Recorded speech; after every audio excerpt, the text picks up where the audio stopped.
Appeasement politics का, तुष्टिकरण का। और खास करके जब मैं अजमेर में बैठा हूँ, जब मैं ब्रह्मा जी की भूमि पर बैठा हूँ, तो तुष्टिकरण का अपना एक बहुत महत्व यहाँ रहता है, क्योंकि मुझे थोड़े दिन पहले बताया गया है कि यहाँ पर अजमेर 92 का जो कांड हुआ था, अजमेर 92 अपने आप में एक बहुत बड़ा इमोटिव, एक बहुत बड़ा संवेदनशील इशू है। इस पुण्य भूमि में ऐसे भी कुछ लोग थे, मेरी तो रूह कांप उठती है जब मैं ये सोचता हूँ कि हमारी बहनों के साथ, हमारे परिवार के सदस्यों के साथ इस प्रकार का व्यवहार किया गया कि कई बहनों ने आत्महत्या तक की, और 1992 में किया, और उसकी गूंज अभी तक है। आप सोचिए किस प्रकार का जघन्य कांड होगा, ये जो ब्लैकमेल कांड होगा, ये किस प्रकार का जघन्य कांड होगा। और अब जब कांग्रेस का कैंडिडेट अजमेर शरीफ दरगाह में जियारत करने जाते हैं और उसी आरोपी के साथ जाते हैं, तो मुझे तो ये सोचना भी मेरे लिए बहुत ही तकलीफदेह है।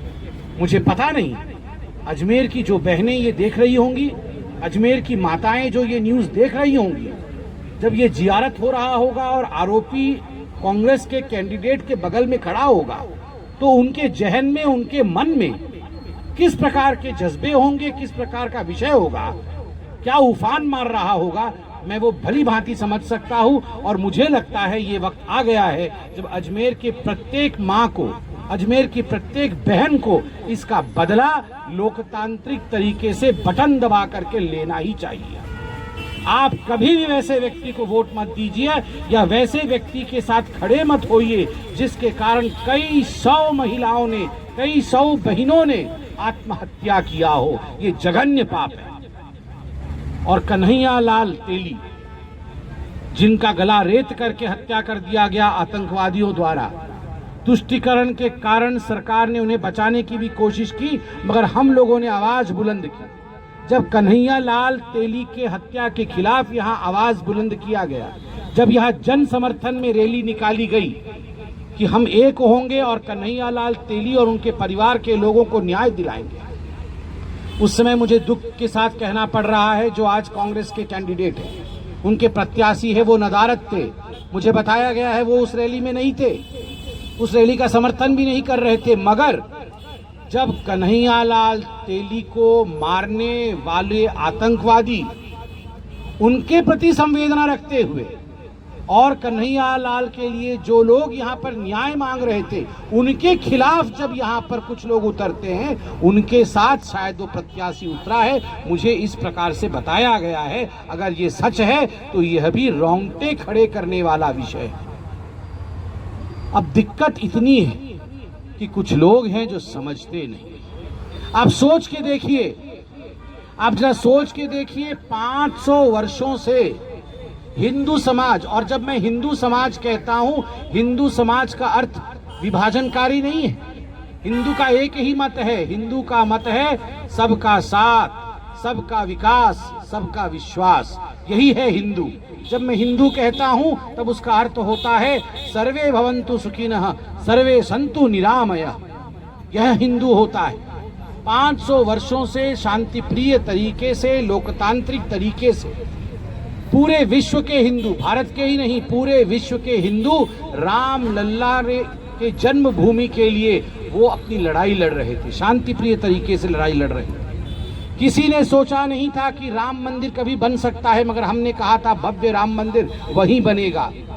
500 वर्षों के इस विराट संघर्ष के बाद जब हमें चिढ़ाया जाता था कांग्रेस पार्टी के इन्हीं प्रत्याशियों द्वारा, कांग्रेस पार्टी के सोनिया गांधी द्वारा, कांग्रेस पार्टी के प्रियंका वाड्रा द्वारा और राहुल गांधी द्वारा कि मंदिर वहीं बनाएंगे, तारीख नहीं बताएंगे, आज भारतीय जनता पार्टी ने तारीख घोषित की। 22 तारीख 2024 को भव्य राम मंदिर में प्राण प्रतिष्ठा हमारे प्रिय प्रधानमंत्री यशस्वी श्री नरेंद्र मोदी जी के करकमलों से होगा। आप सोच के देखिए, 500 वर्षों के इस संघर्षरत इतिहास में जीत हुई है, राम लल्ला के आस्था की जीत हुई है, फिर भी यहाँ पर आकर हमें समझाना पड़ रहा है। अगर अब भी नहीं समझे, अब भी नहीं जागे, अब भी अगर किसी प्रकार का कसर रह गया, तो आज परशुराम जयंती, आज गणेश चतुर्थी में या आज अन्य हिंदू नववर्ष जब इनके शोभा यात्राओं की हम यहाँ पर नोटिस मांगते हैं, हम परमिशन मांगते हैं, तो हमें अनुमति नहीं दी जाती है। कि आपको अनुमति नहीं दी जाती है, आप परशुराम जयंती का शोभा यात्रा नहीं निकाल सकते, हनुमान जयंती की शोभा यात्रा की यहाँ परमिशन नहीं मिलती है। मगर परमिशन मिलता है तो कोटा के अंदर एक समुदाय विशेष के लोगों को जो कि पीएफआई से संबंधित है, जिनका संबंध पॉपुलर फ्रंट ऑफ इंडिया जैसे आतंकी संगठन से है, उनके संगठन के लोगों को हिजाब के पक्ष में रैली करने के लिए अनुमति प्रदान किया जाता है। मगर आपको और हमको हनुमान जयंती के लिए अनुमति प्रदान नहीं किया जा सकता है। इसी से अनुमान लगाया जा सकता है कि आने वाला समय कितना भयावह होने वाला है यदि अभी हम लोकतांत्रिक तरीके से नहीं जगते।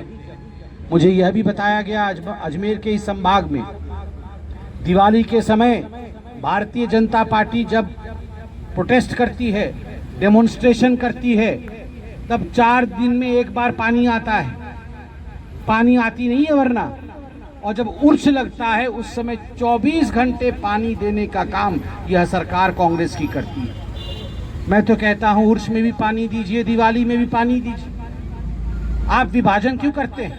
पृथक पृथक करके दोनों समुदायों को देखना, दोनों को विभाजन के रूप में देखना, एक के लिए तुष्टीकरण करना और दूसरों के लिए कुछ नहीं करना, ये कहीं न कहीं कांग्रेस पार्टी का चरित्र का हिस्सा बन चुका है। इसलिए कांग्रेस को सबक सिखाना पड़ेगा। मैं बार बार पूछता हूं, आज ये परिस्थिति क्यों आई है राजस्थान के अंदर या पूरे हिंदुस्तान के अंदर? जब कृष्णा वाल्मीकि की हत्या होती है, जब जाटव जी की हत्या होती है, तो हमें उनका नाम भी नहीं याद आता है कि विक्टिम कौन था। अखलाक का नाम सभी को याद है, मगर कृष्णा वाल्मीकि का नाम किसी को याद नहीं। एक संत को अपना आत्मदान देना पड़ता है, क्योंकि वो 2 पर्वत जो कृष्ण जी के पर्वत हैं, जिनको पूजनीय माना जाता है राजस्थान में, वहां जब खनन होता है और जब उस खनन के विषय को लेकर कांग्रेस सरकार के पास साधु संत जाते हैं, प्रियंका वाड्रा को बताया जाता है, अशोक गहलोत जी को बताया जाता है, मगर कुछ नहीं करती है सरकार और एक साधु को आत्मदाह करना पड़ता है। इससे बुरा और क्या हो सकता है? यह अगर तुष्टीकरण की राजनीति नहीं है तो क्या है? मैं जयपुर से आ रहा हूं, मुझे जयपुर में अभी बताया गया है 2 विषय जिसने मुझे बिल्कुल झकझोर के रख दिया। चंद दिनों पहले रोड रेज के एक्सीडेंट में इकबाल नामक बालक जयपुर में मारा जाता है। उसके लिए आप 50 लाख रुपए तुरंत कंपेंसेशन देते हैं, सरकारी नौकरी देते हैं उनके घर वालों को और एक दूध की डायरी देते हैं उनके घर वालों को। 24 साधु संत और पुजारी मारे गए, उनमें से एक को 25 रुपया भी दिया गया है क्या? चवन्नी दी गई है क्या? क्या दोष था इन साधु संत या इन पुजारियों का जिनकी हत्या की गई? एक चवन्नी तक उनको क्यों नहीं दिया गया? जबकि मैं इकबाल के खिलाफ नहीं खड़ा हूं, आप इकबाल के साथ भी खड़े होइए, आप घनश्याम के साथ भी खड़े होइए। इकबाल को भी न्याय मिलना चाहिए अगर उसके साथ अन्याय हुआ है, मगर घनश्याम केवल चोटी रखता है, घनश्याम तिलक लगाता है, घनश्याम चंदन लगाता है, तो घनश्याम को कोई कंपेंसेशन नहीं मिलेगा, सारा कंपेंसेशन इकबाल को मिलेगा। तो ये तुष्टीकरण की राजनीति यहाँ नहीं चलने वाली है। मुझे तो आश्चर्य होता है कि जयपुर, जोधपुर, करौली, छाबड़ा, बारा, इन सभी जगह जिस प्रकार से राइट्स हुए, जिस प्रकार से यहाँ पर सांप्रदायिक दंगे हुए हैं और उनके जो अभियुक्त हैं, जिन लोगों ने ये दंगे किए हैं, उनको जिस प्रकार से कांग्रेस ने पोषित किया है, यह अपने आप में दुख का विषय है।